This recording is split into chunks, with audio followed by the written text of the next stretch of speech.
Kasangga sa tama at totoong impormasyon. Kaisa sa revolusyon laban sa kahirapan. Bayambang Gen News.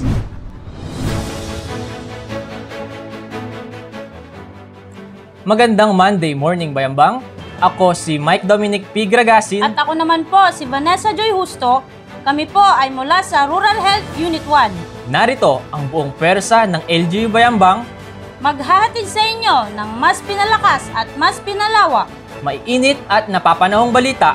Ito ang Bayambang Gen News.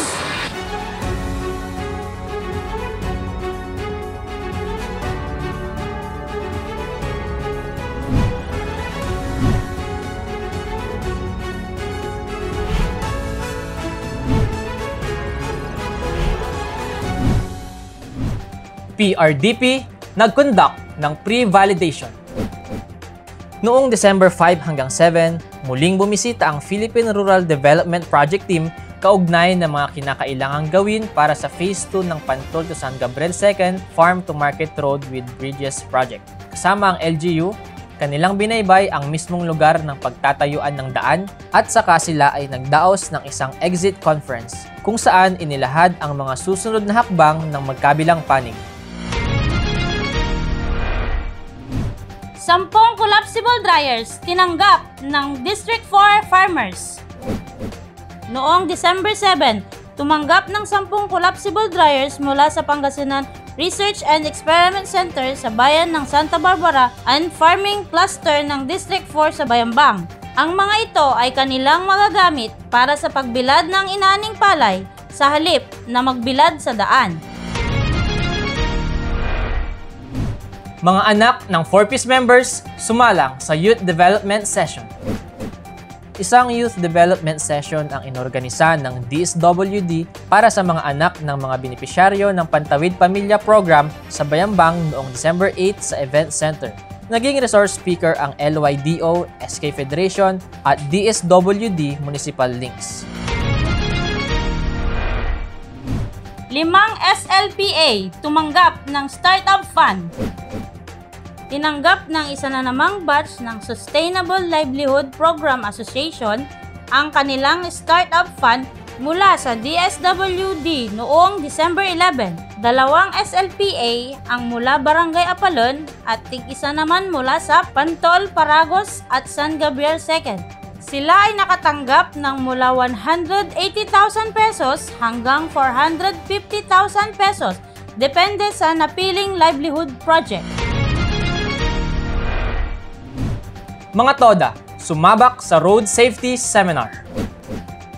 May 120 na miyembro ng Tricycle Operators and Drivers Association ang sumabak sa isang Road Safety Orientation Seminar na ibinigay ng BPSO noong December 14 sa Bayambang National High School Gymnasium. Naging guest lecturer ang LTO, PNP at Pangasinan Highway Patrol Group na nagbigay ng karagdagang kaalaman ukol sa traffic rules, violations at penalties. Mga kapitan at God focal person nag-workshop sa gender sensitivity.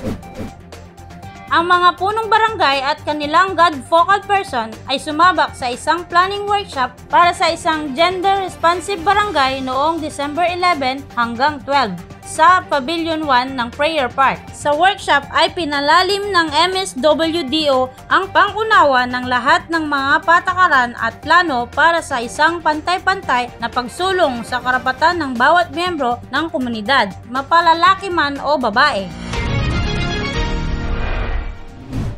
RHU3, nag-outreach sa Katuray. Isang outreach activity ang isinagawa ng RHU3 noong December 13 sa Barangay Katuray para sa mga undernourished na kabataan at pasyente na may mental health condition. Dito ay nagkaroon ng maikling lecture sa nutrisyon at kalusugan, storytelling tungkol sa kapanganakan ni Jesucristo at mga sorpresang regalo mula sa Kasama Kita sa Barangay Foundation at Victory Church Bayambang. LGU muling nakipagdialogo sa Magsaysay residents. Muling inanyayahan ng LGU ang mga apektadong residente ng Barangay Magsaysay sa isa na namang dialogo hinggil sa mga isyu ukol sa pag-aari, possession, patuloy na pag-aalok na magbenta at iba pang mga katanungan hinggil sa mga lote sa Barangay Magsaysay na titulado sa pangalan ng munisipyo ng Bayambang. Ang dialogo ay ginanap sa Events Center noong December 14 sa pangunguna ng Legal, Assessor at Treasury Office. Orientation on Anti-Vowsy in Children's Laws, ginanap.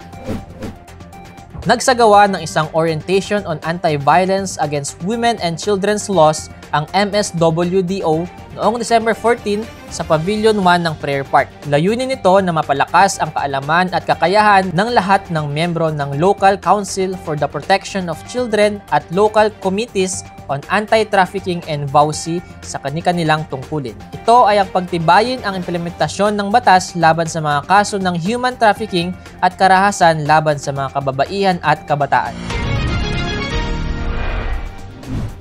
RH1 at iba pa, nagtraining sa first aid at basic life support.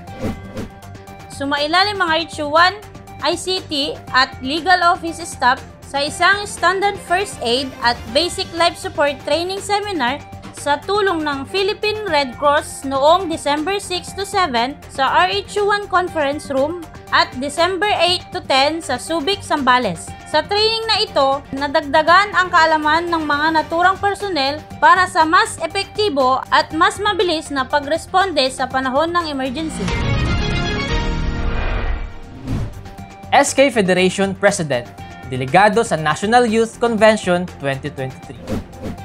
Kabilang si Bayambang SK Federation President Marian Cheska Dulay sa mga dumalo sa pagtitipon ng higit 1,000 SK Federation Presidents mula sa iba't ibang bayan para sa National Youth Convention 2023 na ginanap sa Baguio City noong December 7 to 10. Dito ay nagkaroon ang mga youth leader ng pagkakataon na personal na makausap ang mga matataas na opisyales ng bansa at makakuha ng tips ukol sa mahusay na public service. Search for Best Urban Gardening, isinagawa. Pwede naman pala ang mag-vegetable gardening kahit nakatira sa sentro ng bayan. Ito ay pinatunay ng mga barangay sa poblasyon area noong December 13 sa isinagawang Search for Best Urban Gardening ng Nutrition Office sa tulong ng MAU, kung saan naging participants ang 8 urban barangays ng Bayambang. Ang mga nagwagi matapos ang monitoring activity ay iaanunsyo ngayong araw. Animal Bite Treatment Center Update. As of December 12, mayroon tayong 69 ongoing animal bite cases at 37 na mga bagong kaso sa RH1 Animal Bite Treatment Center. Kaya't sa kabuuan ay may 37 na pasyente ng animal bites at ang mga ito ay nasa Category 2. Sa lecture na ibinigay sa 37 na katao, binigyang diin ang kahalagahan ng pagiging responsableng pet owners.